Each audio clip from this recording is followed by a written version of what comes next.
Dalam presentasi ini fokus saya adalah melihat secara fisik temuan darat, ciri-cirinya seperti apa ya. Kita akan bahas lebih lanjut dan lebih detail ya.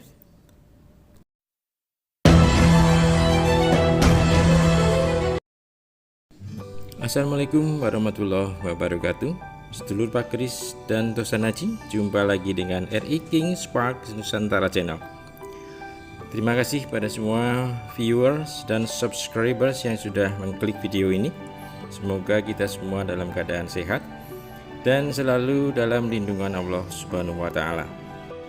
Pada presentasi kali ini, kita akan sedikit berwisata ke daerah dataran tinggi Dieng, berlokasi di Kabupaten Banjarnegara, Provinsi Jawa Tengah, yaitu ke daerah cagar budaya situs Candi Arjuna.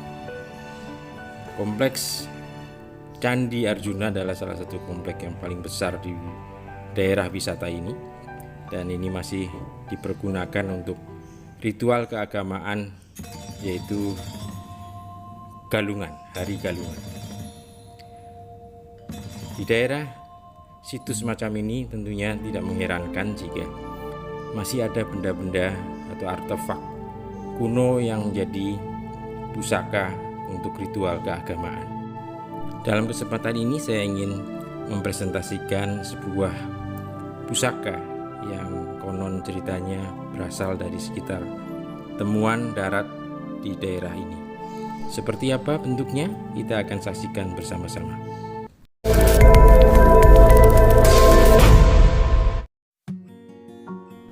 Sedulur Pak Kris dan Tosanaji, saya baru saja menerima sebuah paket yang berisi sebuah keris atau tombak ini yang berdapur sepang. Semula saya mengira ini adalah sebuah tombak, tapi setelah saya amati dan ternyata ini ada condong lelehnya, jadi nampaknya ini adalah sebuah keris.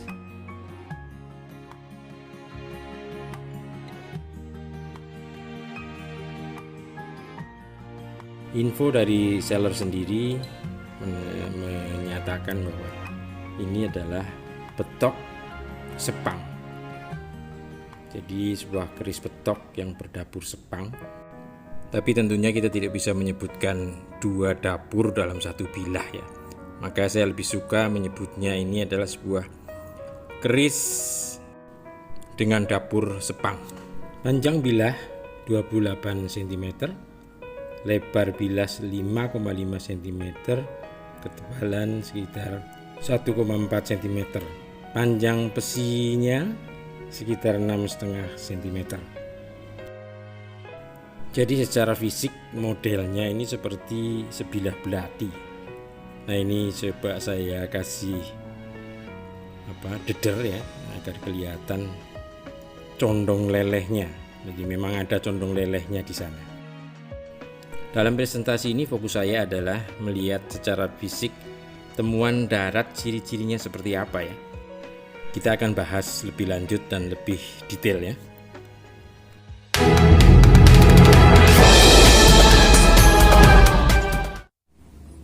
Sedulur Pak Kris dan Tosanaji, pada beberapa tayangan saya sebelumnya, saya pernah membahas tentang beberapa benda pusaka temuan yang kebetulan temuan dari sungai.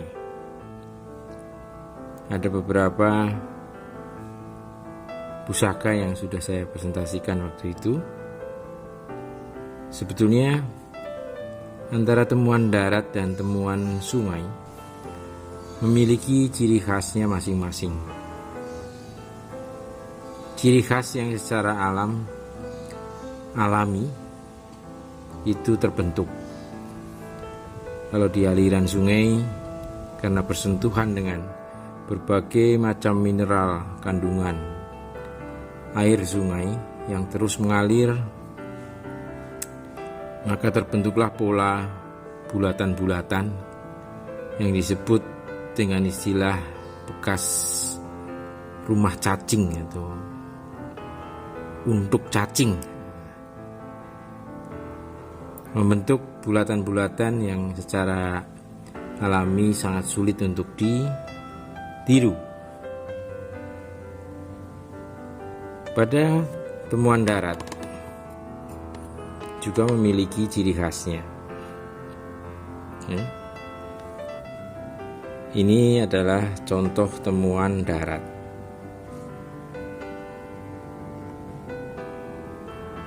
Tekstur bilah temuan darat dalam beberapa kasus relatif lebih utuh, tapi banyak juga yang kondisi saat ditemukannya sudah rusak berat karena lama, beratus-ratus tahun terpendam. Dan yang mempengaruhi kondisi bilah ada beberapa faktor, terutama adalah kualitas dari bilah besi atau bilah tosanaji yang terpendam.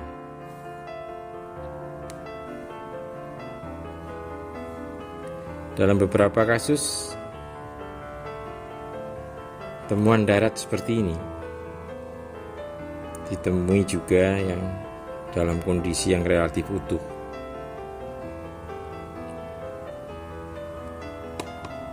Tapi di antara temuan sungai dan temuan darat ada satu kesamaan yang terlihat di sana, yaitu tentang karat.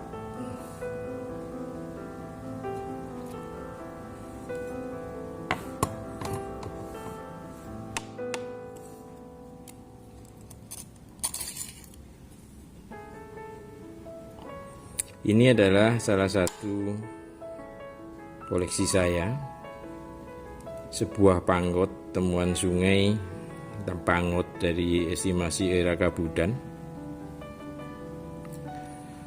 yang sudah dibersihkan tahap awal. Terlihat karatnya sudah mulai muncul lagi.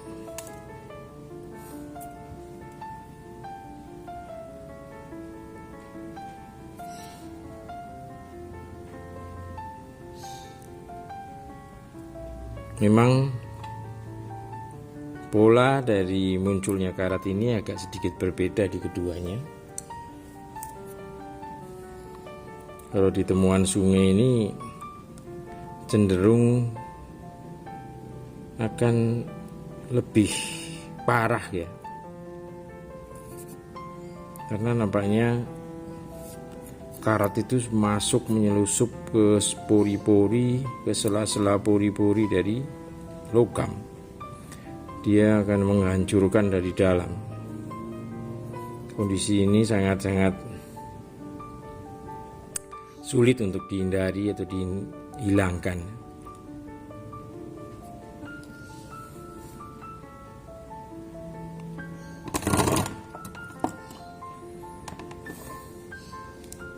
Pada temuan darat, karat yang muncul ya, jika dia terbentuk secara alami, bisa kita lihat di sini. Ini karatnya tidak merata ya. Hanya muncul di beberapa lokasi.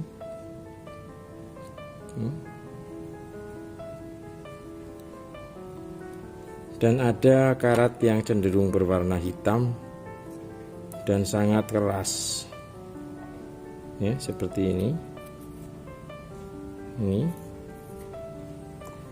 Itu yang dinamakan dengan patina, lapisan karat yang mengeras.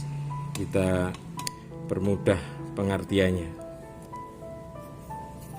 ya, pengertian secara awam. Kembali ke bilahnya, kita mengamati dari karatnya. Karat lama polanya seperti ini, hanya ada di beberapa tempat ya, tempat-tempat tertentu saja.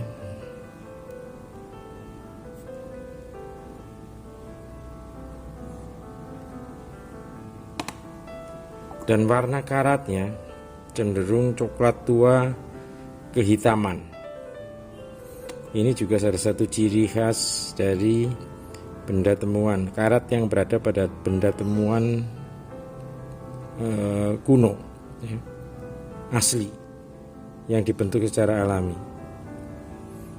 Pada bilah-bilah baru yang kemudian direkayasa menjadi benda atau tosanaji sepuh dengan cara dipendam atau direndam, pola dari karatnya akan sangat berbeda.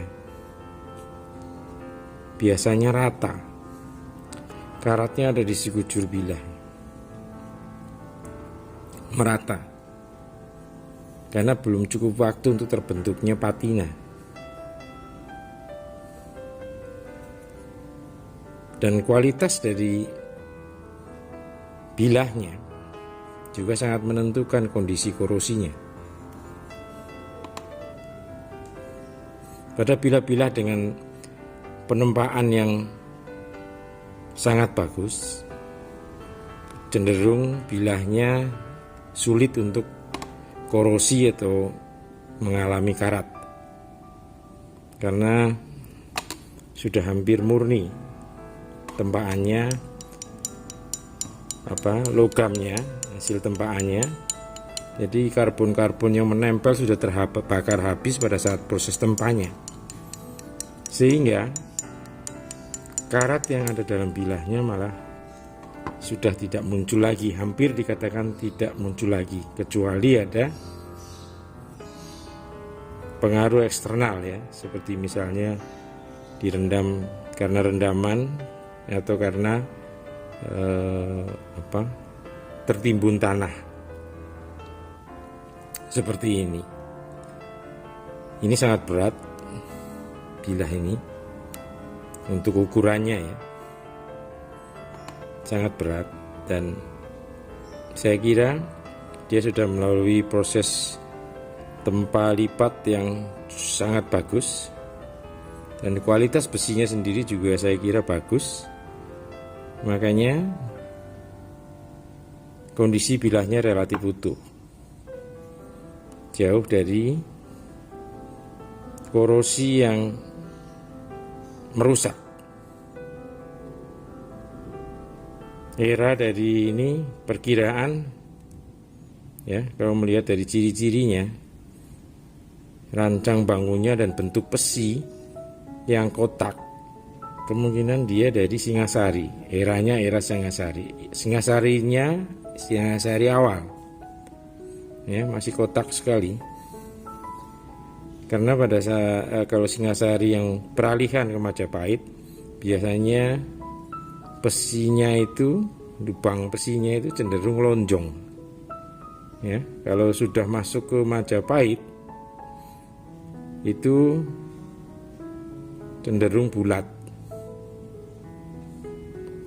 Ini masih kotak.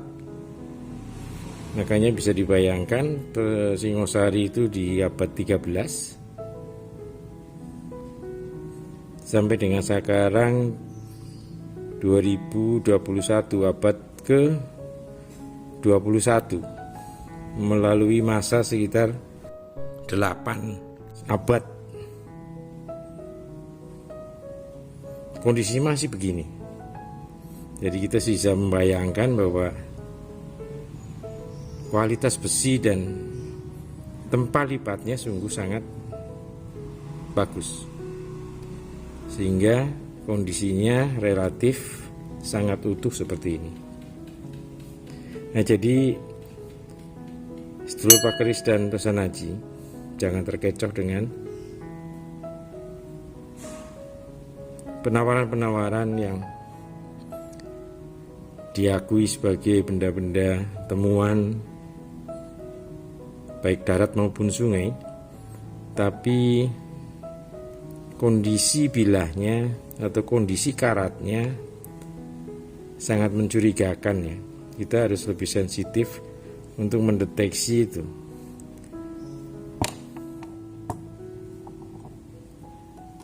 Pola-pola karat dan warna karat itu hendaknya menjadi pegangan kita untuk bisa lebih teliti jika ingin memahari satu benda pusaka yang usianya ratusan tahun.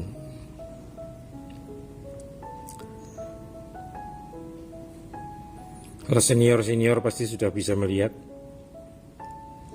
ya, sekali pandang saja pasti akan tahu ini bila sepuh atau bila disepuhkan melalui proses rekayasa.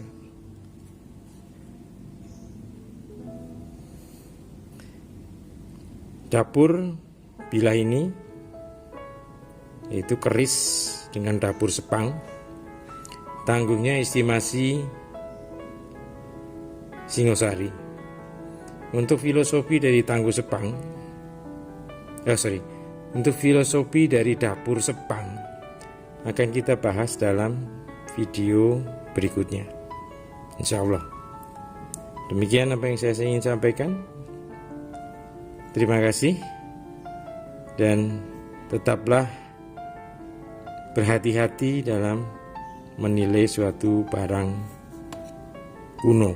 Ketahui ciri-cirinya terlebih dahulu, pelajari agar kita tidak terjerambab dalam lubang jebakan. Oke, terima kasih waktunya. Semoga Allah selalu melindungi kita semuanya. Wassalamualaikum warahmatullahi wabarakatuh.